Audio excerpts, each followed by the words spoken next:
Hello everyone, and welcome to the first video of the Artist and the Storyteller. This time the artist will do some drawing of a scene from the story, The Little Good Mouse. While you watch the drawing being created, you can sit down and listen to the story being told. The Little Good Mouse by Madame d'Aulnoy. Once upon a time, there lived a king and a queen who loved each other so much that they were never happy unless they were together. Day after day they went out hunting or fishing. Night after night they went to the balls or to the opera. They sang and danced and ate sugar plums and were the happiest couple in the land. All their subjects followed their example, so that the kingdom was called the Joyous Land. Now in the next kingdom, everything was very different. The king was sulky and unhappy and never enjoyed himself. Because of his constant state of unhappiness, he had turned so ugly that all his subjects feared him, and he hated the very sight of a cheerful face. So if he ever caught anyone smiling, he had their head cut off that very minute. This kingdom was very appropriately called the Land of Tears. Now when the wicked king heard of the happiness of the jolly king, he got so very jealous that he collected a great army and set out to fight him. The news of his approach was soon brought to the jolly king and queen. The queen, when she heard of it, was frightened out of her wits and began to cry bitterly. "Love," she said, "let us collect all our riches and run away as far as ever we can to the other side of the world." The king answered, "No, my love, I am far too brave for that. It is better to die in battle than to be a coward."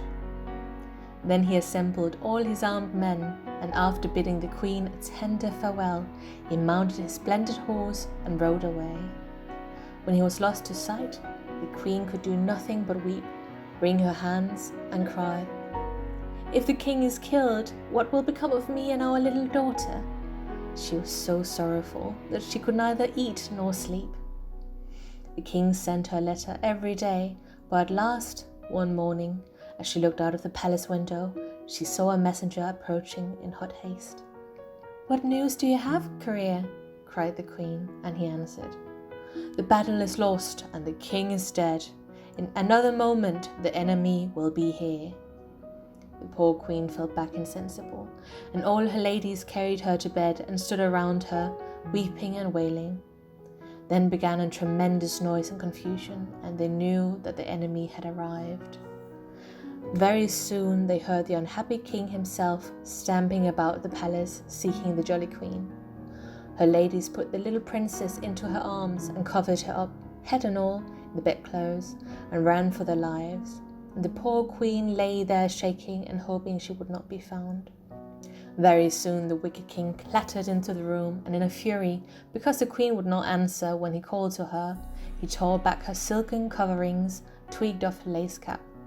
When all her lovely hair came tumbling over her shoulders, he wound it 3 times around his hand and threw her over his shoulder, where he carried her like a sack of flour. The poor queen held her little daughter safe in her arms and shrieked for mercy, but the wicked king only mocked her and begged her to go on shrieking, as it amused him. He mounted his great black horse and rode back to his own country. When he got there, he declared that he would have the queen and the little princess hanged on the nearest tree. But his courtiers said it seemed a pity, for when the baby grew up, she would be a very nice wife for the king's only son. The king was rather pleased with this idea and shut the queen up in the highest room of a tall tower, which was very tiny and miserably furnished, with a table and a very hard bed upon the floor. He then sent for a fairy who lived near his kingdom, and after receiving her with more politeness than he generally showed anyone, and entertaining her at a sumptuous feast, he took her up to see the queen. The fairy was so touched by the sight of her misery that when she kissed her hand she whispered, "Courage, my lady, I think I might be able to help you." The queen, a little comforted by these words, received her graciously and begged her to take pity upon the poor little princess, who had been met with such a sudden reverse of fortune. The king didn't like them whispering together and cried harshly, "Make an end of these whispers, fairy. Brought you here to tell me if the child will grow up pretty and fortunate." The fairy answered that the princess would be pretty and clever as it was possible to be. The old king growled to the queen that it was lucky for her that it was so, as they would certainly have been hanged if it were otherwise. He then stamped off, followed by the fairy, leaving the poor queen alone in tears. "How can I wish my little daughter to grow up pretty if she is to be married to such a horrid man's son?" she said to herself. "And yet, if she gets ugly, we shall both be killed. If I could only hide her anywhere, somewhere, so that the cruel king could never find her." As the days went on, the queen and the little princess grew thinner and thinner, since they only got 3 boiled peas and a tiny morsel of black bread to eat. So they were always terribly hungry. At last one day, as the days went on, the queen and the little princess grew thinner and thinner, since they only got 3 boiled peas and a tiny morsel of black bread to eat. So they were always terribly hungry. At last one evening, as the queen sat at her spinning wheel, the king was so greedy that she was forced. As the day went on, "How can I wish my little daughter to grow up pretty if she is to be married to such a horrid man's son?" she said to herself. "And yet, if she gets ugly, we shall both be killed. If I could only hide her somewhere so the cruel king could never find her." As the days went on, the queen and the little princess grew thinner and thinner, since they only got 3 boiled peas and a tiny morsel of black bread to eat. So they were always terribly hungry. At last one evening, as the queen sat at her spinning wheel, for the king was so greedy that she was forced to work, she saw a tiny pretty little mouse creeping out of her hole and said to it, "Dear little mouse, what are you coming here for? I only have 3 peas for my day's provision, so unless you wish to go hungry, you must go elsewhere." The mouse ran across the floor and danced so pretty that the queen gave it her last pea, which she had kept for supper, saying, "Here, little one, eat it up. I have nothing better to offer you, but I give this willingly in return for the amusement I have had from you." She had hardly spoken when she saw upon the table a delicious little partridge and 2 dishes of preserved fruit. "Truly," she said, "a kind action never goes unrewarded." And she and the little princess ate their supper with great satisfaction, and the queen gave what was left to the little mouse, who then danced better than ever. The next morning, when the queen's allowance of 3 peas was brought in upon a large dish to make them look smaller, the little mouse came running and quickly ate up all 3, so that when the queen wanted her food, there was nothing left for her. She felt quite provoked by this and said out loud, "What a bad little beast that mouse is! If it goes on like this, I will starve to death." But before she could even finish a sentence, the dish was covered with all sorts of nice things to eat, so the queen could eat herself full and be happier than she would usually be. Afterwards, as she sat at her spinning wheel, she began to consider what would happen if the little princess did not grow up pretty enough to please the king. She said to herself, "Oh, if I could only think of some way of escaping." As she spoke, she saw a little mouse playing in a corner with some long straws. The queen took them and began to braid them, saying, "If only I had enough straws, I would be able to make a basket with them and let my baby down in it from the window to any kind passerby who would then take care of her." By the time the straws were all braided, the little mouse had dragged in more and more straws until the queen had plenty to make her basket. She worked at it day and night, while the little mouse danced for her amusement. And at supper time, the queen would give the little mouse 3 peas and the bit of black bread, and would always find something good on her plate in their place. She really could not imagine where all the nice things came from, but didn't think more about it. At last one day, when the basket was finished, the queen was looking out of the window to see how long a cord she must make to lower it to the bottom of the tower, when she noticed a little old woman who was leaning upon her stick, looking at her. The old woman then spoke. "I know you're in trouble, madam. If you'd like, I'll help you." "Oh, my dear old lady," the queen said, "if you really wish to be of use to me, you'll come at the time that I will appoint, and I will let down my poor little baby in a basket. If you will take her and raise her for me, I will reward you splendidly in the future." "I don't care about any reward," said the old woman, "but there's one thing I should like. You must know that I'm very particular about what I eat, and if there's one thing that I fancy above everything else, it is a plump, tender little mouse. If there's such a thing in your garret, just throw it down to me, and I'll return. I will promise that your little daughter shall be well taken care of." The queen, when she heard this, began to cry and gave no answer to the old woman. The old woman, after waiting a few minutes, asked her why she had begun crying. "Why," said the queen, "there's only one mouse in this garret, and there's such a dear pretty little thing that I cannot bear to think of it being killed." "What?" cried the old woman in a rage. "Do you care more for a miserable mouse than for your own baby? Goodbye! I'll leave you to enjoy its company, and for my own part, I thank my stars that I can get plenty of mice without troubling you to give them to me." She then hobbled off, grumbling and growling. As to the queen, she was so disappointed in herself that in spite of finding a better dinner than usual and seeing the little mouse dancing in its merriest mood, she could do nothing but cry. That night, when her baby was fast asleep, she packed it into the basket and wrote on a slip of paper, "This unhappy little girl is called Delicia." She pinned the paper to the rope, and then, very sadly, while shutting the basket, in sprang the little mouse and sat on the baby's pillow.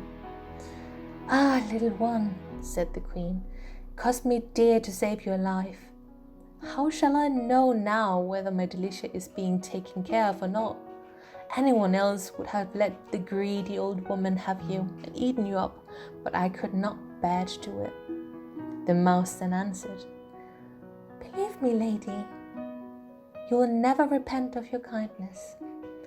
The queen was shocked when the mouse began to speak, and even more when she saw the little nose turn to a beautiful face and its paws to hands and feet.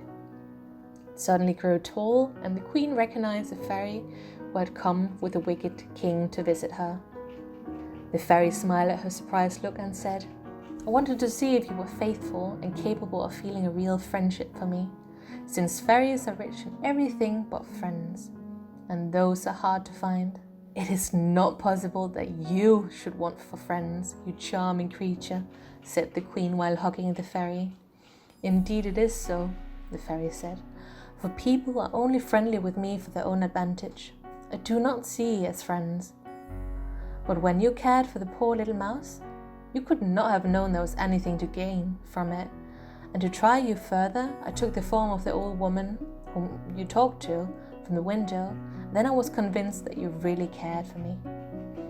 Then, turning to the little princess, she kissed her rosy cheeks 3 times, saying, "Dear little one, I promise that you shall be richer than your father, live 100 years, and always be pretty and happy, without fear of old age and wrinkles."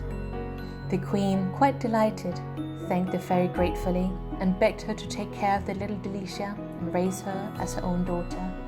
This the fairy agreed to. The queen then shut the basket and lowered it carefully, baby and all, to the ground at the foot of the tower. The fairy then changed herself back into the mouse, and this delayed her a few seconds, after which she ran swiftly down the straw rope, but only to find when she got to the bottom that the baby had disappeared. In the greatest terror, she ran up again to the queen and cried, "All is lost! My enemy Cancaline has stolen the princess away. You must know that she is a cruel fairy who hates me, and as she is older than me, she is way more powerful than I am, and I can do nothing against her. I don't know how I can rescue Delicia from her clutches." When the queen heard these terrible news, she was heartbroken and begged the fairy to do all she could to get the poor little princess back again. At this very moment, a guard came into the tower, and when he couldn't see the little princess anywhere, he ran quickly down to tell the king, who then quickly came running in a great fury, asking the queen what she had done to her daughter. She answered that a fairy, whose name she did not know, had come and carried her off by force. When the king heard this, He stomped angrily in the floor while screaming in a terrible voice, "You shall be hung! I always told you should!" And without any other word, he dragged the unlucky queen out into the nearest wood and climbed up into a tree to look for a branch to which he could hang her. When he was quite high up, the fairy who had made herself invisible and followed them gave the king a sudden push, which made him lose his footing and fall to the ground with a crash and break 4 of his teeth. And while he was trying to mend them, the fairy carried the queen off in her flying chariot to a beautiful castle where she tended to the queen's every need. If not for the loss of her daughter, the queen would have been perfectly happy, but though the good little mouse did her very utmost, they could not find out where Cancaline had hidden the little princess. 15 years went by, and the queen had somewhat recovered from her grief when the news reached her that the son of the wicked king wished to marry a little maiden who kept turkeys, and that she had refused him. The wedding dresses had all been made, and the festivities were to be so splendid they wanted to join the party. The queen felt quite curious about the little turkey maiden who did not wish to be a queen, so the little mouse conveyed herself to the poultry yard to find out what she was like. She found the turkey maiden sitting upon a big stone, barefooted and miserable, dressed in an old coarse linen gown and a cap. The ground at her feet was all littered with robes of gold and silver, ribbons and laces, diamonds and pearls, over which the turkeys were all walking. The king's disagreeable and spoiled son stood opposite of her, declaring angrily that if she could not marry him, she would be killed. The turkey maiden answered proudly, "I will never marry you. You are too spoiled and too much like your cruel father. Leave me in peace with my turkeys, which I like far better than all your fine gifts." Little Mouse watched her with greatest admiration, and as soon as the wicked prince was gone, she took the form of an old peasant woman and said to the little turkey maiden, "Good day, my little one. You have a fine flock of turkeys there." The young turkey maiden turned her gentle eyes upon the old woman and answered, "Yet they wish me to leave them to become a miserable queen. What is your advice upon the matter?" "My child," said the fairy, "a crown is a very pretty thing, but you know neither the price nor the weight of it." "I know so well that I have refused to wear one," said the little maiden. "Even though it might bring me great fortune, it will not tell me who my father or mother was, and not give me any friends." "You have goodness and beauty, which are more valuable than 10 kingdoms," said the fairy. "But tell me, child, why are you here, and how is it you have neither father, mother, or friend?" "A friend called Cancaline is the cause of me being here," the turkey maiden responded. "Because while I lived long with her, I got nothing but harsh words and foul living conditions, until at last I couldn't bear it anymore, and I ran away from her without knowing where I was going. As I came through the woods, the wicked prince met me and offered to give me a job in the poultry yard. I gladly accepted, not knowing that I should have to see him every day, and now he wants to marry me. But that I will never consent to." When the fairy heard this, she was convinced that the little turkey maiden was no other than the Princess Delisha. "What is your name, my little one?" the fairy asked. "I am Delisha, if it pleases you," the turkey maiden said. The fairy threw her arms around the princess' neck and nearly smothered her with kisses, saying, "Oh, my dear Delisha, I've been looking all over for you, and I'm truly glad to find you at last. But look at you. Let's get you in something nicer than that old sack which you're currently wearing. Take this pretty dress and let us see the difference it will make." Delisha took off the ugly cap and shook out all her beautiful shining hair and bathed her hands and face in clear water from the nearest spring till her cheeks were blushing like roses. And when she dressed in the beautiful dress that the fairy had given her, she looked like the most beautiful princess in the world, which made the fairy cry with great delight. "Now you look as you're supposed to, Delisha. What do you think about yourself?" Delisha answered, "I feel as if I were the daughter of some great king." "And would you be glad if I told you you were?" said the fairy. Indeed I would, Delicia answered. Oh well, said the fairy, tomorrow I might have some pleasant news for you. The fairy then left Delicia in the poultry yard and hurried back to her castle, where the queen sat busy with her embroidery. The fairy said to the queen, Well, madam, will you bet your thimble and your golden needle that I am bringing you the best news you could possibly hear? Oh my, sighed the queen, since the death of my dear husband and the loss of my Delicia, all the news in the world is not worth a pin to me. There, don't be sad, said the fairy. I assure you, the princess is quite well, and I have never seen anything as beautiful as her. She might even be a queen tomorrow if she choose. The fairy then told all that had happened, and the queen first became overjoyed by the thought of Delicia's beauty, and then wept at the idea of her being a turkey maiden. I will not hear of her being forced to marry the wicked king's son, she said. Let us go at once and bring her here. In the meantime, the wicked prince was very angry with Delicia, had sat himself under a tree, screamed with rage and spite until the king heard him. What is the matter with you? Why are you making all this disturbance? The prince replied, It is all because of our turkey maiden will not love me. Won't love you? Ha! Said the king. We will very soon see about that. He called his guard and told them to go and fetch Delicia. See if I can't make her change her mind, said the wicked king with a chuckle. The guards began to search the poultry yard and could not find anybody there but Delicia, who, with her splendid dress, looked like such a lovely princess that they hardly dared to speak to her. She asked them very politely, What are you looking for here? My lady, they answered. We are sent here for an insignificant little person called Delicia. Oh my, she said, that is my name. What do you want from me? The guards then tied her hands and feet with thick rope for fear she would run away, and brought her to the king who was waiting with his son. When the king saw her, he was very much surprised at her beauty, which would have made anyone else feel sorry for her. But the wicked king only laughed and mocked her. Well, little fright, little toad, why don't you love my son, who is far too handsome and too good for you? Hurry up and love him this instant, or you shall be tarred and feathered. The poor little princess, shaking with terror, went down on her knees crying, Oh, don't tar and feather me, please. Let me have 2 or 3 days to make up my mind, and then you can do with me as you like.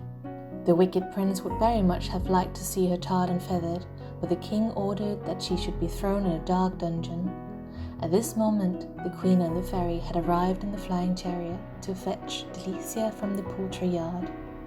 The queen got dreadfully distressed when she heard the turn of affairs had taken, and said that she was destined to be unfortunate for the rest of her life. The fairy then told the queen to be brave. I'll make them pay, the fairy said, nudging her head with great determination. That very night, as soon as the king had gone to bed, the fairy changed herself into the little mouse, crept up to his pillow, and nibbled his ear so that he squealed out loud and turned over on his other side. But that was no good, for the little mouse just gnawed away at the second ear until it hurt more than the first one. The king cried, Murder and thieves, and all his guards ran to see what was wrong, but could not find anything or anyone, for the little mouse had run off to the prince's room and was serving him in exactly the same way as she had done to the king. All night long she ran from one to another, until at last, driven quite frantic by terror and want of sleep, the king rushed out of the palace crying, Help! Help! I'm pursued by rats!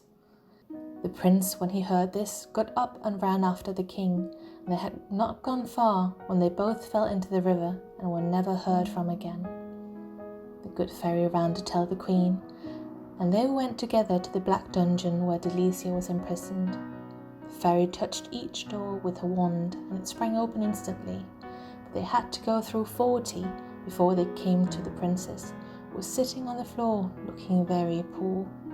The queen rushed in and kissed her 20 times in a minute, laughed and cried and told Delicia her story, which made the princess wild with delight. The fairy showed her all the wonderful dresses and jewels she had brought for her and said, "Don't let us waste time. We must go and tell the people." The fairy then walked first, looking very serious, while wearing a dress with a train which was at least 10 meters long. Behind her came the queen, wearing a blue velvet robe embroidered with gold and a diamond crown that was brighter than the sun itself. Lastly walked Alicia, who was so beautiful that it was nothing short of marvelous. They walked through the streets, returning the salutations of all they met, great or small, and all the people turned and followed them, wondering who these noble ladies could be. When the audience hall was full, the fairy said to the subjects of the wicked king that if they could accept Alicia, who was the daughter of the jolly king, as their queen, she would undertake to find a suitable husband for her and would promise that during their reign there should be nothing but happiness and merrymaking. The people cried out in a choir, we will, but we have been gloomy and miserable too long already." Then there were a feast and fireworks in every street in town, and early the next morning, the fairy, who had been all over the world in the night, brought back with her, in her flying chariot, the most handsome and good-tempered prince she could find. He was so charming that Delicia loved him from the moment their eyes met, and as for him, of course, he could not help thinking himself the luckiest prince in the world, with a princess as beautiful as Delicia. The queen felt that she had really come to the end of her misfortunes, and they lived all happy to the ever after. Did you like this video? Please like and subscribe for more videos like this. Videos will be posted every week. See you next time.